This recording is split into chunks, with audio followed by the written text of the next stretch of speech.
पाकिस्तान सरकार और सेना के बीच जबरदस्त टेंशन है। सरकार जो कुछ चाहती है सेना वो मानना नहीं चाहती। उसे ये दो बिल्कुल भी पसंद ही नहीं है और सरकार ये बताए कि क्या करना है क्या नहीं, ये बार बार सवाल किए जा रहे हैं।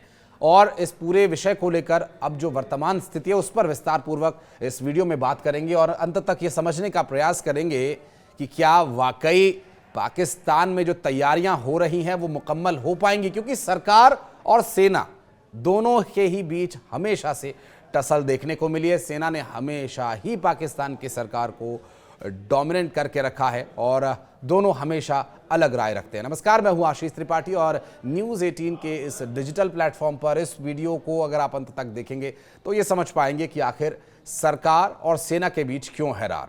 दरअसल दुनिया में शायद ही कोई ऐसा देश हो जहां सेना और सरकार के बीच हमेशा 36 का आंकड़ा रहता हो। कहा यह भी जाता है कि पाकिस्तान में बनने वाली कोई भी सरकार सबसे ज्यादा अगर किसी से डरती है तो वो अपनी ही सेना से डरती है। जी हां, पाकिस्तान में सेना का प्रभाव और उनकी राजनीतिक भूमिका एक जटिल और गहरा विषय है। यह बात पाकिस्तान के लिए हर कोई कहता रहा है कि वहां सेना और सरकार के बीच कभी नहीं बनती। कई मायनों में सेना की ताकत और प्रभाव सरकार से कहीं ज्यादा है। पाकिस्तान की सेना न केवल सैन्य बल के रूप में काम करती है बल्कि आर्थिक और सामाजिक क्षेत्रों में भी इसका बहुत असर है। सेना कई तरह के बिजनेसेस चलाती है, ऐसे जैसे कि रियल एस्टेट, उर्वरक या फिर कई अन्य उद्योग। इससे सेना को आर्थिक स्वायत्तता मिलती है, जबकि यह काम सरकार का है और लगभग हर स्वतंत्र देश में यह होता है। सरकार सभी विषयों को जांचती परखती, उस पर नियंत्रण रखती है और सेना को जो निर्देश दिए जाते हैं सुरक्षा या और किसी काम के लिए वो उसको फॉलो करती है या ऑबे करती है, जबकि यहाँ ऐसा है नहीं। दरअसल सरकार सेना पर निर्भर है और उस पर निर्भर रहने के लिए मजबूर की जाती है। पाकिस्तान के इतिहास में कई बार सैन्य तख्ता पलट हुए हैं और सेना के जो प्रमुख हैं वो देश के प्रमुख बन बैठते हैं। इतिहास के पन्नों को पलटें तो जनरल अयूब खान जो 1958 से लेकर 1969 तक, जनरल याहिया खान जो 1969 से लेकर 1971 तक और जनरल जियाउल हक जो 1977 से लेकर 1988 तक, और उसके बाद जनरल परवेज मुशर्रफ जो 1999 से लेकर साल 2008 तक जैसे सैन्य जो प्रमुख हैं, उन्होंने पाकिस्तान की सत्ता में दखल दिया और न सिर्फ दखल दिया बल्कि वो जमकर ही बैठ गए। और ऐसे नेताओं ने लंबे समय तक देश पर शासन किया और इन तख्ता पलटों की यदि बात करें तो सेना को एक ऐसी संस्था के रूप में स्थापित किया जो न केवल सुरक्षा देती है बल्कि राजनीतिक और प्रशासनिक मामलों में भी पूरा दखल रखती है। इसने सेना को एक ऐसी शक्ति बना दिया जो सरकार के ऊपर हमेशा हावी रहती है। भारत के साथ लंबे समय से चले आ रहे तनाव और कश्मीर के मुद्दे को लेकर के सेना को राष्ट्रीय सुरक्षा के प्रतीक के रूप में स्थापित किया गया। लिहाजा पाकिस्तान की जो जनता है उसे क्या लगता है, इस पर यदि बात करें तो पाकिस्तान की जनता जो सेना ही के शरण में रहने को मजबूर है, सेना ही है जो उसकी भी रक्षा करती है और देश की भी। ये जो इमेज है सेना को सरकार के खिलाफ अपनी स्थिति को मजबूत करने में मदद देती है और वहाँ की जो सैन्य ताकत है वो ये चाहती भी है कि दुनिया में यही मैसेज जाए कि पाकिस्तान में राजनीतिक दल, नेता या सत्ता में बैठे लोग नहीं बल्कि सेना पावर में है। इंटर सर्विस इंटेलिजेंस यानी ISI पाकिस्तान की सबसे शक्तिशाली खुफिया एजेंसीज में से है जो सेना के अधीन काम करती है बेशक, लेकिन इसका राजनीतिक मामलों में भी गहरा प्रभाव रहता है और ये सरकारों को नियंत्रित करने के, अस्थिर करने की भूमिका भी निभाती रही है। पाकिस्तान में राजनीतिक दल और नेता आमतौर पर कमजोर रहे हैं और अगर उन्होंने ताकतवर होने की कभी कोशिश भी की तो सेना उनके पर कतरने का काम करती है, जैसा इमरान खान के साथ हुआ और सियासी कमजोरी ने सेना के लिए रास्ता और आसान कर दिया। पाकिस्तान की सरकारों को हमेशा यह डर बना रहता है कि न जाने कब बम फूट जाए और उनकी कुर्सी चली जाए। सेना किसी भी समय सत्ता पर कब्जा कर सकती है और उन्हें लात मारकर कुर्सी से हटा सकती है और ऐतिहासिक रूप से सेना ने कई बार लोकतांत्रिक सरकारों को अपदस्थ भी किया है, जिसका इतिहास गवाह रहा है, जिन पन्नों को हम आज पलट रहे हैं।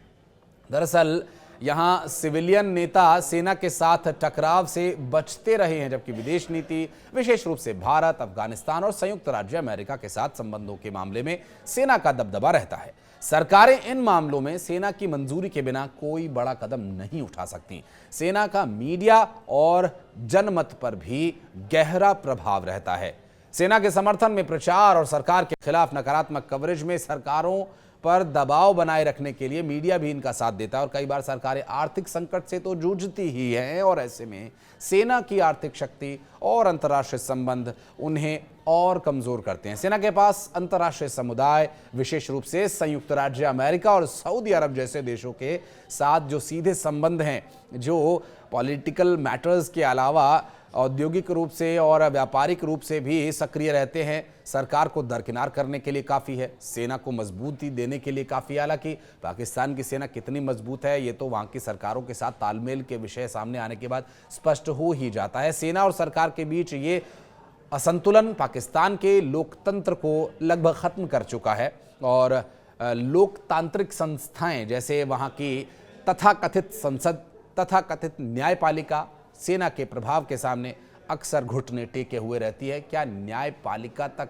इसका असर आप इसे उचित मानते हैं? बहरहाल इस बारे में भी आप कमेंट सेक्शन में अपनी राय दीजिएगा। लेकिन इससे देश में राजनीतिक और स्थिरता काफ़ी बढ़ जाती है। आम जनता का ये विश्वास है कि सेना के हाथ जुड़े रहिए, नहीं हो सकता है कि आप पर भी एक्शन हो सके और लोकतांत्रिक प्रक्रिया में ये लगातार कम होता भी दिखाई दिया है। सेना का विदेश नीति पर नियंत्रण अंतर्राष्ट्रीय स्तर पर पाकिस्तान की छवि को पूरी तरह से मटियामेट कर चुका है, क्योंकि इसे अक्सर आतंकवादी और कट्टरपंथी समूहों के साथ, उनके संबंधों के साथ जोड़ा जाता रहा है। और खबरें यह भी है कि शहबाज शरीफ सरकार और पाकिस्तान की सेना के बीच तनाव अपने चरम पर है और भारत के साथ जो युद्ध के हालात बन रहे हैं, ऐसे में सेना की तो पतलून गीली है ही, वहाँ की सरकारों के भी टांगें कांप रही हैं, जो मुख्य रूप से भारत के साथ हाल के तनाव के विषय पर स्पष्ट है। असंतोष जाहिर है, सरकार की कमजोर स्थिति पैदा हो चुकी है और कुछ एक्स पोस्ट्स जो सामने आई हैं उससे ये और बेहतर और स्पष्ट नजर आ रहा है। सेना सरकार के फैसलों को नियंत्रित कर रही है। शहबाज शरीफ बैकफुट पर हैं और एक पोस्ट में ये दावा किया गया कि सेना सरकार से ज्यादा फैसले ले रही है। इस वीडियो के अंत में एक आपको क्लिप दिखाएंगे जिसमें ये बात जाहिर हो रही है कि वहां के जनरल और वहां की सरकार के बीच में सब कुछ स्पष्ट नहीं है। दूसरे देशों में सरकार हमेशा की तरह मजबूत पोजीशन में दिखाई देने की कोशिश करती है, ऑर्डर देती है, सेना उसी तरह से काम करती है, लेकिन पाकिस्तान में ऐसा बिल्कुल भी नहीं होता। वहां की सरकार कभी सेना को किसी भी तरह के ऑर्डर्स देने की स्थिति में नहीं रहती है, बल्कि हाथ जोड़े याचक की भूमिका में खड़ी नजर आती है यहाँ की सरकार सेना के सामने, जो कि लोकतंत्र के लिए कितना घातक है इस बारे में शायद बहुत ज्यादा बखान करने की आवश्यकता नहीं है। लेकिन अब ये वीडियो देखने के बाद आप इस बारे में और बेहतर तरीके से समझ जाएंगे। कमेंट सेक्शन में अपनी राय जरूर रखिएगा। चलते चलते ये वीडियो जरूर देखिएगा।